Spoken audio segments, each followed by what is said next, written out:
Hello po mga kababayan, kamusta po kayong lahat? And once again, welcome back to another episode of Simply Talkies Vlog, your underrated vlogger. No, bago po tayo magsimula ng ating topic for today, for reaction and opinion, i-flex ko lang po muna yung Haya Nature Resort. For more details, punta lang po kayo sa kanilang Facebook page. At ganun din po tayo magpapasalamat sa lahat ng ating channel members, followers, subscribers, nanonood ng ating videos. Maraming salamat po ulit sa inyong lahat and may God bless you all. So ang ating pong topic for today, yun nga po, no? Yung mabasa nyo sa title na sinabi po ni Senatora Amy Marcos, ang atin ng bayan, na ang mga pro-ICC ay naghahanap lang ng gulo. Senator Bato, abot tenga ang ngiti. So malalaman po natin yung mga bagay na yan, no? Meron po tayong ipapanood sa inyo na video courtesy ng UNTV. So sana naman po by God's grace, no, UNTV, hindi nyo po ako i-copyright dito po sa mga hinihiram nating video sa inyo. Yung hindi pa po nakasubscribe sa UNTV, sa kanilang YouTube channel, subscribe po kayo, no? At hopefully hindi tayo i-copyright ni UNTV, no?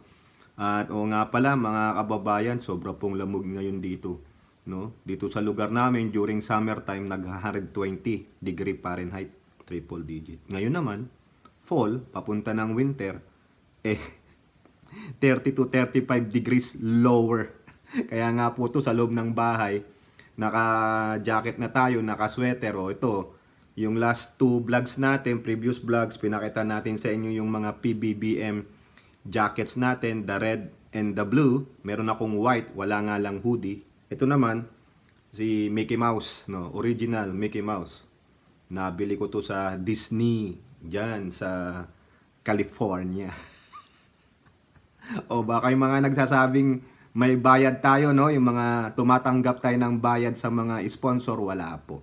No? Sariling sikap natin yan. Kaya wag na kayong maglalagay sa comment section na magkano binayad sa akin ng politiko, ng sponsor, wala po.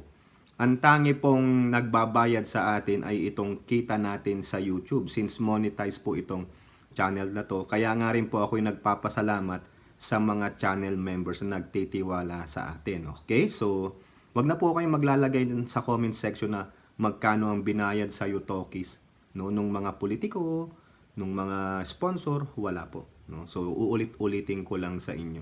Kape muna tayo. So, eto po. Panoorin natin itong almost 2 minutes video from UNTV. No? Shout out ulit. Mag-subscribe kayo dyan sa UNTV. Marami po kayong malalaman ng mga balita dyan. No? Ito po ay tungkol sa pahayag ng atin ng bayan, Senator Amy Marcos, about dito sa mga pro-ICC. Matapang po ang kanyang pahayag. Eto po. Ipinahayag ng presidential sister na si Senator Amy Marcos na naghahanap lang daw ng gulo ang mga humihimok sa gobyerno na makipagtulungan sa International Criminal Court o ICC. Kaugnay ito ng investigasyon ng war on drugs ng Duterte administration. Iginit din ito ang posisyon ng kanyang kapatid na si Pangulong Ferdinand Bongbong Marcos Jr. na huwag nang papasukin ng mga investigador ng ICC sa bansa. Pakinggan natin ang pahayag ni presidential sister na si Senator Amy Marcos. Talagang basag ulo to. So they're really looking for trouble. But President Duterte has said repeatedly, bring it on. Para sa akin, ang totoo, desisyon ito ng ehekutibo. Ibig sabihin ng ating ko, si Presidente, na paulit-ulit nang sinabi na hindi papapasukin ang ICC. Sang-ayon po ako doon. Para naman kay Senator Risa Ontiveros, wala siyang ibang intensyon sa paghahain ng resolusyon na humihimok sa Administrasyong Marcos na makipagtulungan na sa International Criminal Court. Nakatuunan niya ang kanyang atensyon sa kapakanan ng mga kamag-anak ng extrajudicial killings. Pakinggan natin ang pahayag ni Senator Risa Ontiveros. Wala pong naghahanap ng trouble. Ang pinakamalaking trouble sa lahat ay yung trouble na ibinagsak sa ulo at buhay ng mga balo at ulila ng extrajudicial killings ng war on drugs. So yan po no mga kababayan, na pakinggan natin, napanood natin yung pahayag ng dalawang senadora no. So nakakatuwa naman si ate ng bayan, si Senator Amy, kung paano niya mabanggit yung ading ko. Siguro kung narinig niyo yon, yung ading ko, siyempre si President Bongbong Marcos. Totoo naman po na kahit na ano pa ang sabihin ninyo, yung magkaparehong kubol, no, yung mga taga nation building, no, yung mga samahan ng mga naudyukan ng inchik, pasensya naman, yung nagpakalat ng fake news, at itong House of Representatives, kahit na ano pang House Resolution, no, kahit na sandamakmak pa na House Resolution yan.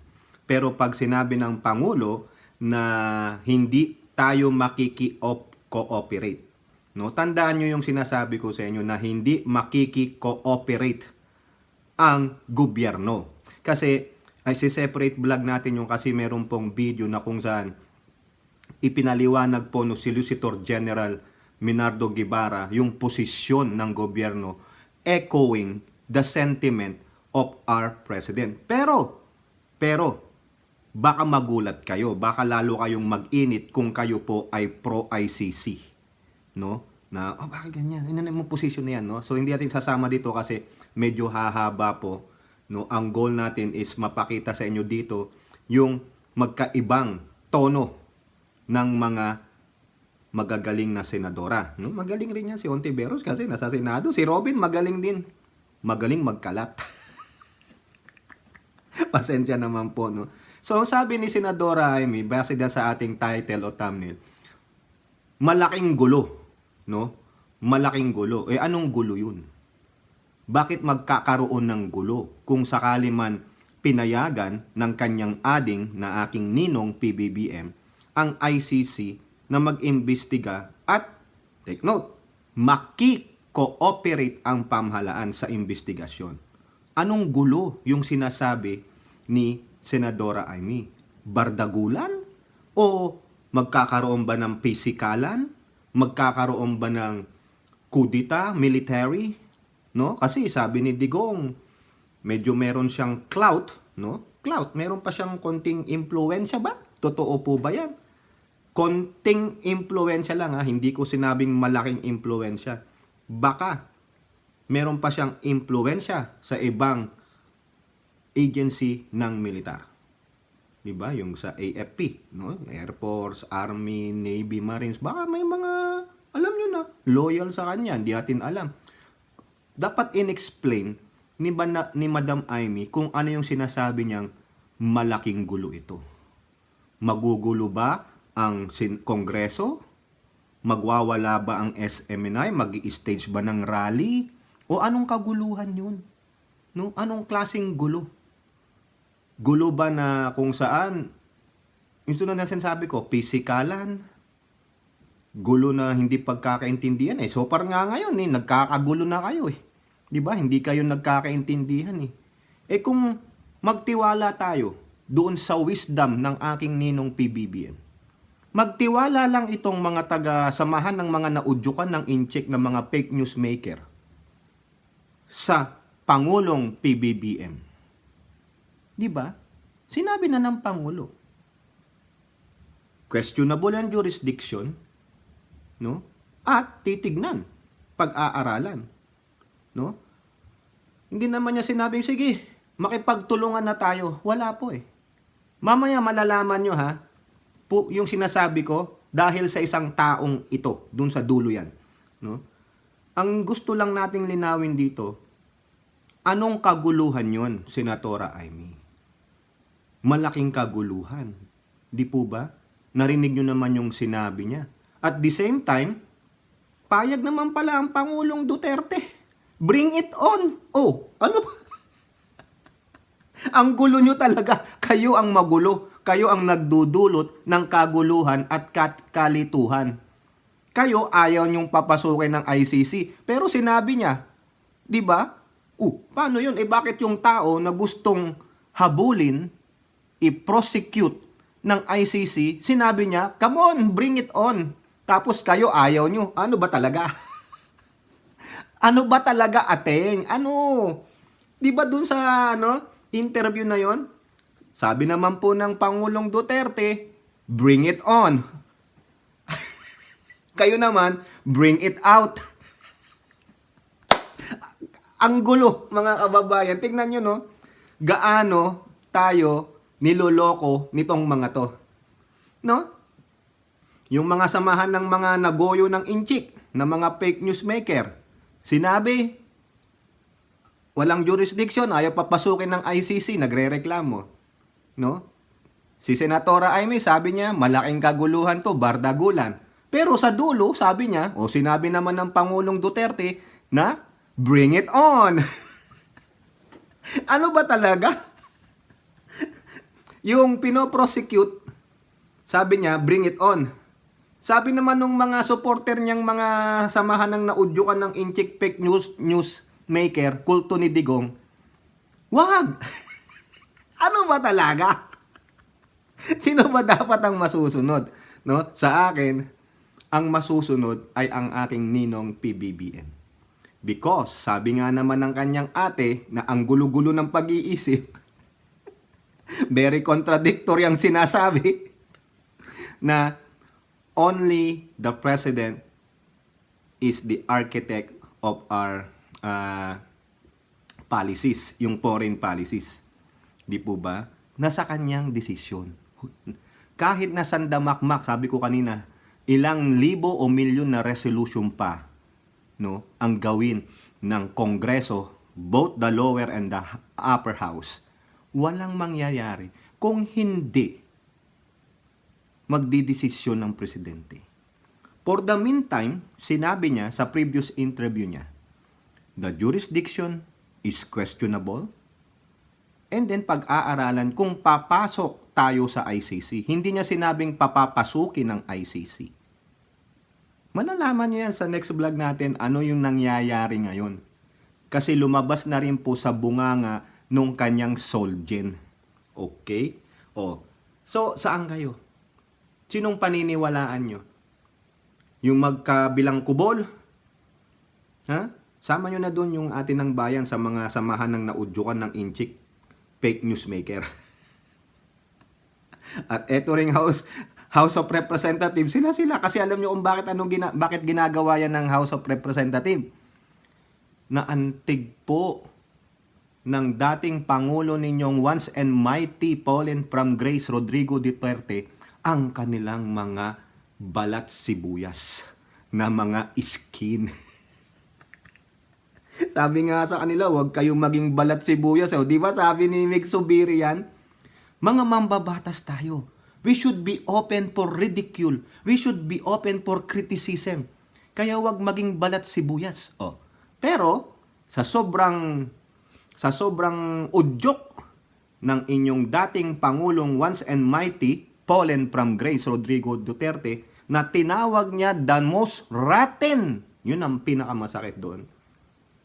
Kung hindi sana nagbigay ng ganung salita ang inyong once and mighty fallen from grace Rodrigo Roa Duterte, hindi gagawin niya ng House. Sa akin pong opinion, itong ginagawa ng House is just a revenge factor to your once and mighty fallen from grace former President Rodrigo Roa Duterte. Kasi bakit? Bakit lang ngayon lang nila aaksyonan yan? Ang tagal-tagal na nung House Resolution ng Makabayang Black.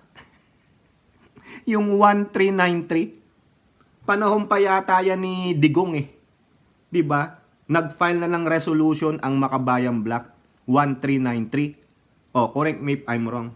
Yung House Resolution 1477, kailan lang yan? Ito lang yan. Inudyukan lang yung 1393, binuhay lang para mailabas doon sa pinakailalim ng baul.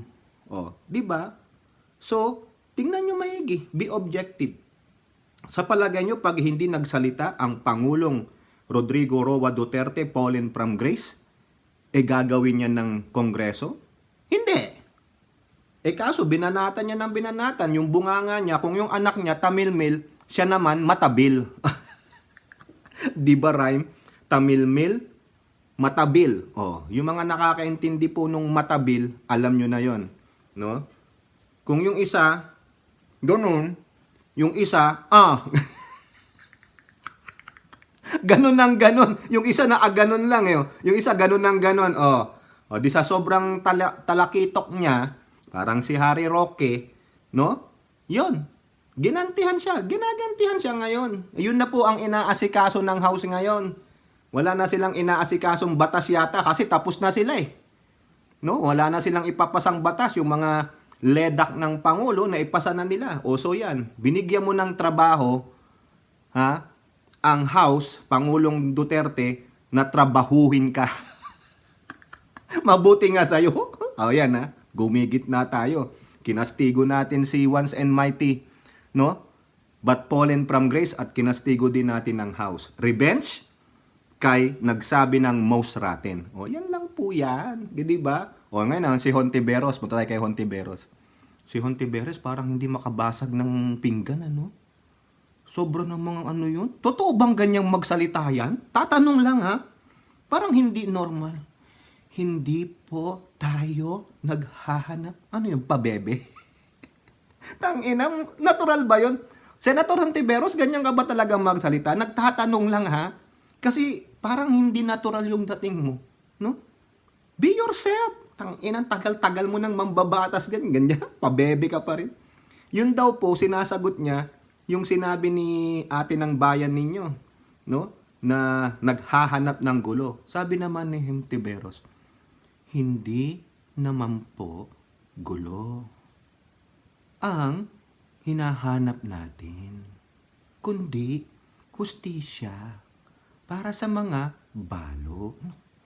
Galing, talagang ang dating para kang yung, alam mo yung magulang na sobrang ini-spoiled yung anak.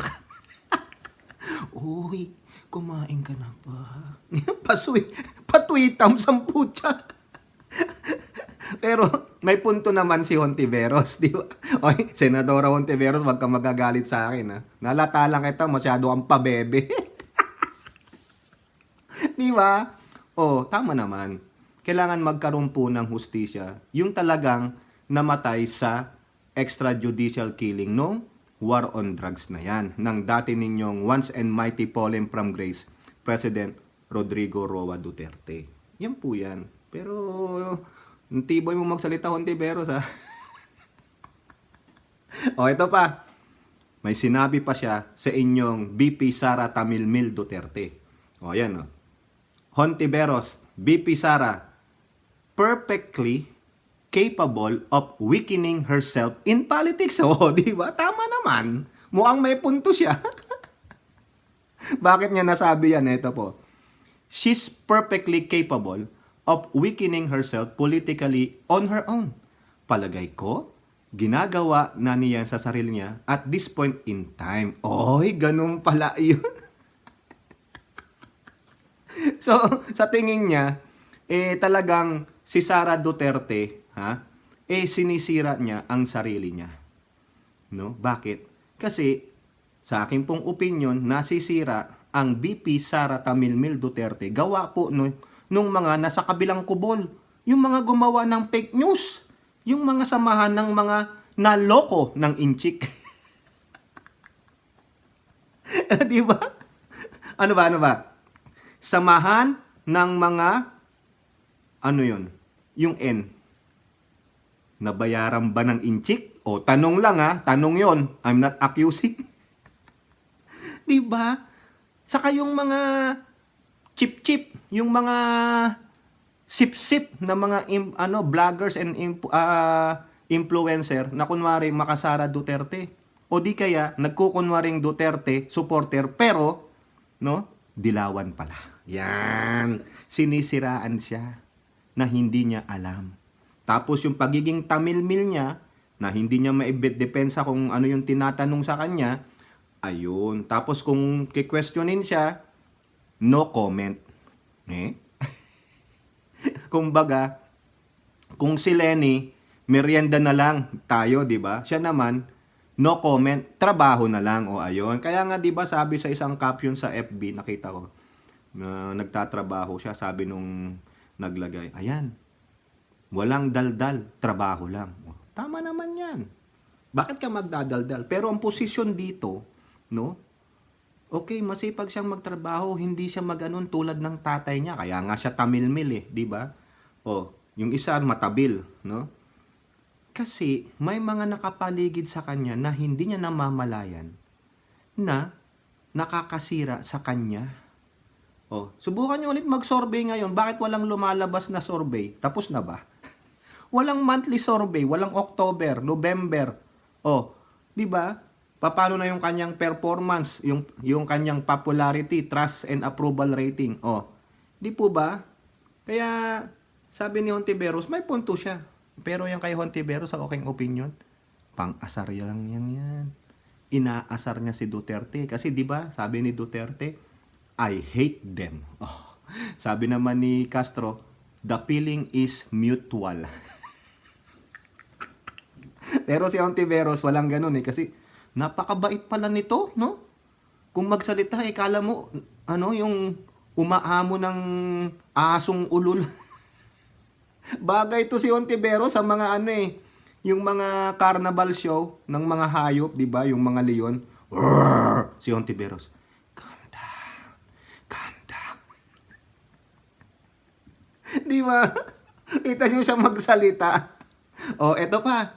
Ang daming binira ni Hontiveros. Si Hontiveros yata ang bida dito sa vlog na to Amy Marcos, Sara Duterte, o sinong next? Si Bato. Di ba si Bato nagtampo sa kanya dahil nag-file siya ng resolution para i-urge yung government na makipag-ugnayan sa ICC, di ba? Ano ang sabi ni Hontiveros kay Bato? Hontiveros to Bato, ICC, reso, not about senators but drug war victims. Really? Totoo ba yun? It's all about daw sa drug war victims. Really? Sige, maniwala naman ako sa'yo. Ginagamit mo lang itong mga biktima at pamilya nila para, ano yung tawag doon? Yung ipangisda yung mga actors na nandoon. Sino ba doon? Si Bato, si Sara Tamilmil, at yung kanyang amang matabil. Di ba? Ayun yung mga key actors doon Tangin. Ako ba maniniwala pa sa'yo, Hontiveros? Tangina. Maniwala naman kayo dito. Ang maniniwala lang dito ay yung mga katulad ni Hontiveros na stage actors. Na sa harapan, ito ang ipapakita tulad nung para po ito sa mga biktima, sa kanilang mga balo.